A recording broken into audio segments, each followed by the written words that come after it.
Welcome to Nisharose kitchen. ഇന്ന് നമുക്ക് sulaimani tea അല്ലെങ്കിൽ അറബിക് സുലൈമാനി എങ്ങനെയാണ് തയ്യാറാക്കുന്നത് നോക്കാം. അതിനായിട്ട് ഞാൻ ഒരു ഗ്ലാസ് വെള്ളം ഒരു പാനിൽ ഒഴിച്ച് സ്റ്റവിന് മേൽ വെച്ചിട്ടുണ്ട്. നമുക്കിനി സ്റ്റവ് ഓൺ ആക്കാം.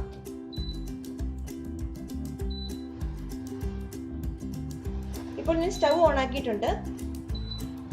ഈ വെള്ളം നന്നായി തിളച്ച് വരുന്നവരെ നമുക്കൊന്ന് വെയിറ്റ് ചെയ്യാം. എല്ലാവർക്കും അറിയുന്നതായിരിക്കും സുലൈമാനി ടീ. ഇത് വളരെ ഹെൽത്തിയാണ്, അതുപോലെ വളരെ ടേസ്റ്റിയുമാണ്. പെട്ടെന്ന് നമുക്ക് ഉണ്ടാക്കി തയ്യാറാക്കി എടുക്കാൻ തന്നെ പറ്റുന്ന ഒരു ടീ ആണ് സുലൈമാനി ടീ. ഇതിന് അറബിക് സുലൈമാനി അല്ലെങ്കിൽ സുലൈമാനി ടീ എന്നൊക്കെ അറിയപ്പെടും. വളരെ ഹെൽത്തിയും ടേസ്റ്റിയുമാണ് ഈ ടീ. ഇപ്പം നമ്മുടെ ചായക്കുള്ള വെള്ളം തിളച്ച് വന്നിട്ടുണ്ട്. നമുക്ക് ഒരു 1/4 സ്പൂൺ വേണ്ട, അധികം കുറച്ച് ഒരല്പം മാത്രം നമുക്ക് ഇതിലേക്ക് പൊടി ഇട്ട് കൊടുക്കാം.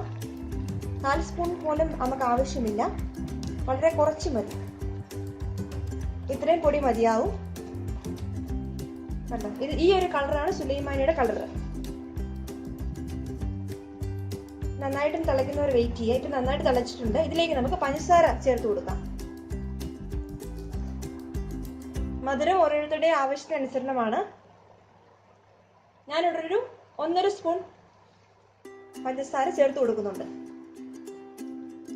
ഇത് നന്നായിട്ടൊന്ന് മിക്സ് ആവുന്നവരൊന്ന് വെയിറ്റ് ചെയ്യാം. ഇപ്പോൾ റെഡി ആയിട്ടുണ്ട്. ഇനി നമുക്ക് സ്റ്റവ് ഓഫ് ചെയ്യാം. നമുക്ക് ഇതൊരു ഗ്ലാസ്സിലേക്ക് മാറ്റാം. കട്ടൻ ചായ ഒരു ഗ്ലാസ്സിലേക്ക് പകർന്നെടുത്തിട്ടുണ്ട്. ഇനി നമുക്കിതിലേക്ക് ഒരു അല്പം നാരങ്ങാനീര് ഒഴിച്ചു കൊടുക്കാം. ഒരു 1/2 ലെമൺ പോലും നമുക്ക് ആവശ്യമില്ല, കുറച്ച് 2-3 തുള്ളി നാരങ്ങാനീരിൻ്റെ ആവശ്യമേ ഉള്ളൂ. ഇനി നമുക്കിതിലേക്ക് നന്നായിട്ടൊന്ന് മിക്സ് ചെയ്തതിന് ശേഷം ഇതിലേക്ക് നമുക്ക് 2 പുതിന ചേർത്ത് കൊടുക്കാം. 2 മിന്റ് ലീഫ്, പുതിനയുടെ ഇല ഇതിലേക്ക് ആഡ് ചെയ്ത് കൊടുക്കാം. എന്നിട്ട് നമുക്ക് നന്നായിട്ട് മിക്സ് ചെയ്ത് കൊടുക്കാം.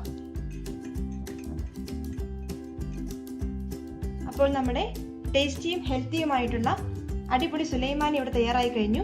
എല്ലാവരും ഒന്ന് ട്രൈ ചെയ്ത് നോക്കണം. നല്ല ടേസ്റ്റാണ് ഇത് കഴിക്കാൻ, അതുപോലെ ഉണ്ടാക്കാനും വളരെ ഈസിയുമാണ്. അപ്പം തയ്യാറാക്കിയെടുക്കാൻ നമുക്ക് വളരെ ഈസിയാണ്. എല്ലാവരും ഒന്ന് ട്രൈ ചെയ്ത് നോക്കണം. നിങ്ങൾക്ക് ഈ വീഡിയോ ഇഷ്ടമായെങ്കിൽ ഞങ്ങളുടെ ചാനൽ സബ്സ്ക്രൈബ് ചെയ്യുകയും ലൈക്ക് ചെയ്യുകയും ഷെയർ ചെയ്യുകയും വേണം. Thank you.